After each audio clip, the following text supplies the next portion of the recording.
सीमा सरहद पार, सवाल बेशुमार।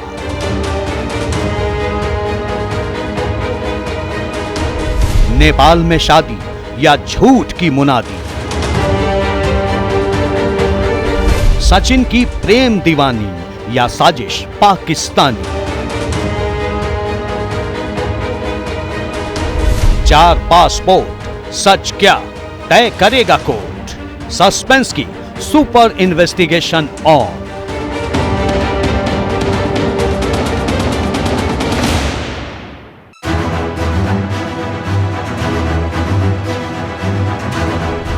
सीमा बताएगी मास्टरमाइंड कौन। सीमा हैदर, वो चेहरा जो सरहद के इस पार या उस पार न सिर्फ चर्चा में है, बल्कि पाकिस्तान से हिंदुस्तान तक का उसका सफर जांच एजेंसियों के रडार पर है।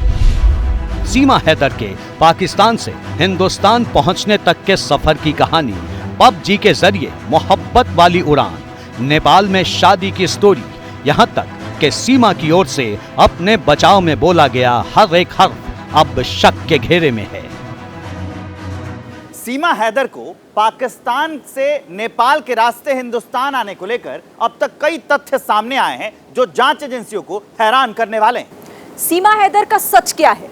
क्या वो किसी पाकिस्तानी साजिश का हिस्सा है या वाकई वो मोहब्बत के चलते हिंदुस्तान तक चली आई? इसी एक सवाल को लेकर एटीएस कई बार सीमा हैदर से पूछताछ कर चुकी है, लेकिन शक कम होने की बजाय बढ़ता ही जा रहा है।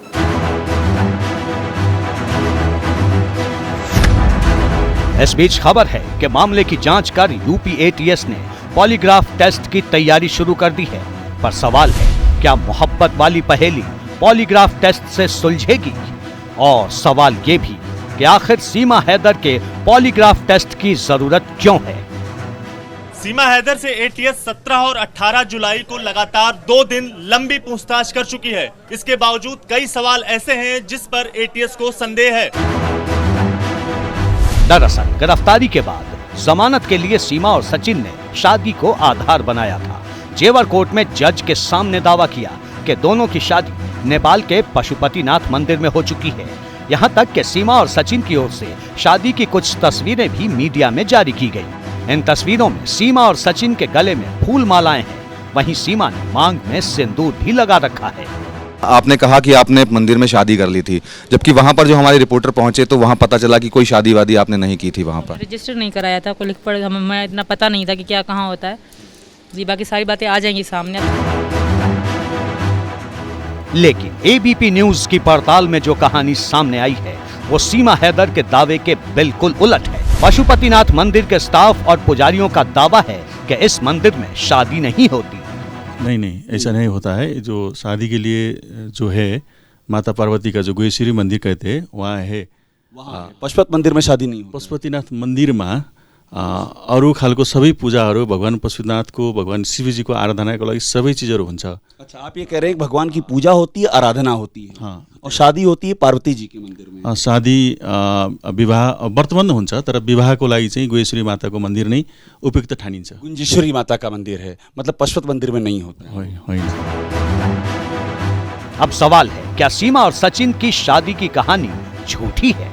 एबीपी न्यूज की पड़ताल में सीमा और सचिन की शादी का जो सच सामने आया है वो हैरान करने वाला है, क्योंकि सीमा और सचिन की ओर से शादी की जो तस्वीरें दिखाई जा रही हैं वो पशुपतिनाथ मंदिर की नहीं, बल्कि उसी होटल के कमरे की हैं जहां दोनों रुके थे।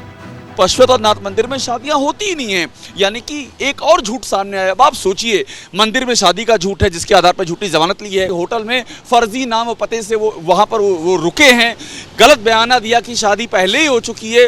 तो कदम कदम पर झूठ, कदम कदम पर जाली दस्तावेज, ये सारा कुछ सिलसिला बता रहा है कि ये मामला जितना आसान दिख रहा है उतना आसान है नहीं।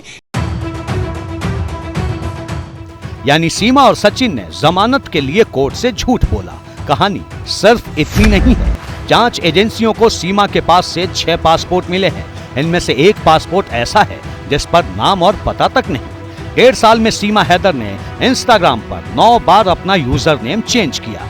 पासपोर्ट और पहचान पत्र पर सीमा की डेट ऑफ बर्थ अलग अलग है। अब इन तथ्यों पर सीमा हैदर की सफाई भी सुन लीजिए।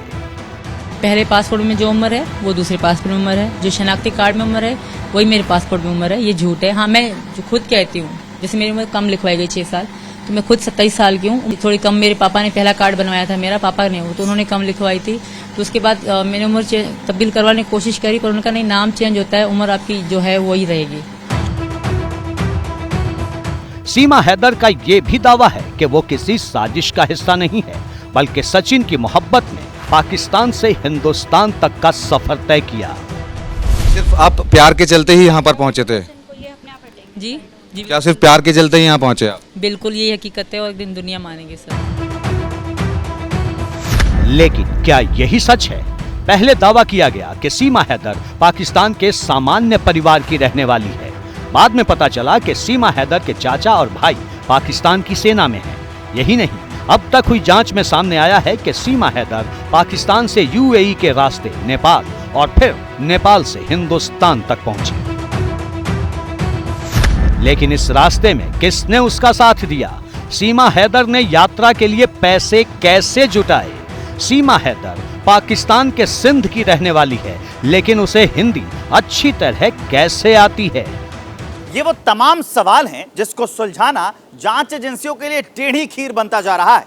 ऐसे में पॉलीग्राफ टेस्ट ही एक ऐसा रास्ता है जिसके जरिए एटीएस सीमा के सच तक पहुंच सकती है। अपना कोई मकान था वो बेचा, वो बेच के पैसा हवाले के थ्रू वहाँ भेजा दुबई, दुबई से फिर नेपाल आए। पूरा जो इनका ट्रैक है, कहाँ से चले, कैसे गए, दुबई में कहाँ किसके पास रुके, कितने दिन रुके, वहाँ पर क्या क्या एक्टिविटी हुई वो, और फिर उसके बाद नेपाल आए, नेपाल में कितने दिन रुके, यहाँ क्या क्या एक्टिविटीज़ हुई, ये सारी बातें इन्वेस्टिगेशन का पार्ट बनेंगी।